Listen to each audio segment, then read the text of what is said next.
Organic റിയാക്ഷനുകളിൽ organic രാസപ്രവർത്തനങ്ങളിൽ ഒരു രാസപ്രവർത്തനമാണ് polymerisation reaction. Polymerisation രാസപ്രവർത്തനം. നിങ്ങൾക്ക് train നിർമ്മിക്കാൻ അറിയോ? എങ്ങനെയാണ് ട്രെയിൻ നിർമ്മിക്കുന്നത്? ഒരുപാട് ബോഗികൾ ചേർത്ത് വെച്ചാണ് നമ്മൾ ട്രെയിൻ നിർമ്മിക്കുന്നത്. നിങ്ങൾ ട്രെയിൻ നിർമ്മിക്കാൻ പഠിച്ചു കഴിഞ്ഞാൽ പോളിമറൈസേഷൻ റിയാക്ഷനും പഠിച്ചു കഴിഞ്ഞു. നിങ്ങൾക്ക് ട്രെയിൻ നിർമ്മിക്കാൻ അറിയുമെങ്കിൽ എന്ത് പഠിക്കാം? പോളിമറൈസേഷൻ റിയാക്ഷൻ പഠിക്കാം. ട്രെയിനിന്റെ ഒരു ചെറിയ ബോഗിയെ നമ്മൾ വിളിക്കുന്ന പേരാണ് മോണോമർ.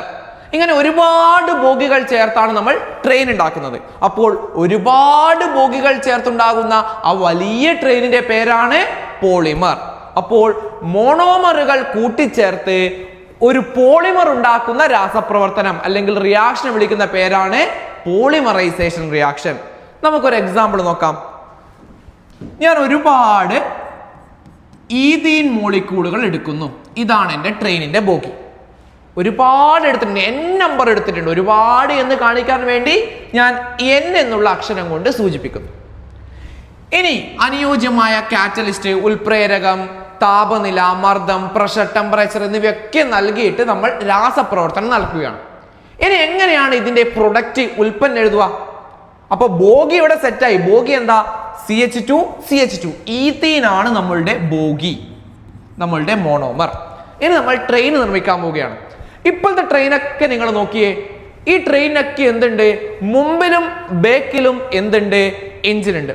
പുറകിലും മുൻവശത്തും എഞ്ചിൻ ഉണ്ട്. അപ്പൊ നമ്മൾ ആദ്യം ട്രെയിൻ നിർമ്മിക്കുമ്പോൾ, പോളിമർ ഉണ്ടാക്കുമ്പോൾ നമ്മൾ ആദ്യം ആരെ വരക്കണം? എഞ്ചിന് വരക്കണം. ഞാൻ 2 എഞ്ചിൻ അങ്ങ് വരച്ചിട്ടുണ്ട്. മുമ്പിലും ബേക്കിലും ഓരോ എഞ്ചിന് വരച്ചു. ഇനിയോ ഒരുപാട് ബോഗികൾ അവിടെ നമ്മൾ കൊടുക്കണം. അപ്പൊ ഞാൻ എന്ത് ചെയ്യുന്നു? നമ്മളെ ബോഗി ഏതാണ്? നമ്മളുടെ മോണോമർ ഏതാണ്? CH2 ആണ്. ബോഗി ഒറ്റക്ക് നിൽക്കുമ്പോൾ 2 ചങ്ങലയിട്ട് ബന്ധിപ്പിച്ചിട്ടുണ്ടാവും. പക്ഷേ ട്രെയിൻ ആക്കുമ്പോൾ നമ്മൾ ഒറ്റ ചങ്ങല മതി. അപ്പൊ ബോഗിക്ക് എത്ര ചങ്ങലയുണ്ട്? ഒറ്റ ചങ്ങല. ഇനി നമ്മൾ എന്ത് ചെയ്യണം? ബോഗികളെ നമ്മൾ എന്ത് ചെയ്യണം? ട്രെയിനിന്റെ എഞ്ചിനുകളുമായിട്ട് ബന്ധിപ്പിക്കണം. ഇതാ ട്രെയിനിന്റെ എഞ്ചിനുകളുമായിട്ട് ബന്ധിപ്പിക്കുന്നു. ഈ മൂലക്കൊരു എണ്ണിനെ കാണുന്നില്ലേ? അതിന് നമ്മൾ ചവിട്ടിക്കൂട്ടി അങ്ങ് താഴെ ഇട്ട് കളയാം. ഒരു എണ്ണിനെ കാണുന്നില്ലേ? അതിനെന്ത് ചെയ്യുക? ചവിട്ടിക്കൂട്ടി അങ്ങ് താഴെ ഇട്ട് കളയാം. സ്റ്റെപ്പ് എന്തൊക്കെയാ? എഞ്ചിന് വരക്കുന്നു, ബോഗിയെ നടുക്കെഴുതുന്നു. എത്ര ചങ്ങല വേണം ബോഗിക്ക്? ബോഗിക്ക് 1 ചങ്ങല വേണം. ഇവിടെ 2 ചങ്ങല ആയതുകൊണ്ട് ബോഗിക്ക് എത്ര ചങ്ങല വേണം? ട്രെയിനിൽ 1 ചങ്ങല മതി. മുമ്പിലും ബേക്കിലും എഞ്ചിനെ ബന്ധിപ്പിക്കുന്നു. എണ്ണിനെ എടുത്ത് ചവിട്ടിക്കൂട്ടി താഴെ ഇടുന്നു. ഈഥീൻ ആണ് നമ്മളുടെ മോണോമർ. അങ്ങനെയാണെങ്കിൽ അതിന്റെ പോളിമറെ നമ്മൾ എന്ത് വിളിക്കും? പോളി ഈഥീൻ, പോളിത്തീന്. എന്താ വിളിക്കുക? പോളിത്തീൻ, പോളി ഈഥീൻ, അല്ലെങ്കിൽ നമ്മൾ സ്നേഹപൂർവ്വം പോളിത്തീൻ എന്ന് വിളിക്കും. പോളിത്തീൻ എന്തിനാണ് ഉപയോഗിക്കുന്നത്? പ്ലാസ്റ്റിക് ക്യാരി ബാഗുകൾ നിർമ്മിക്കാനാണ് ആര് ഉപയോഗിക്കുന്നത്? പോളിത്തീനെ ഉപയോഗിക്കുന്നത്. ഇത് തിരിച്ചും ക്വസ്റ്റ്യൻ വരുവേ.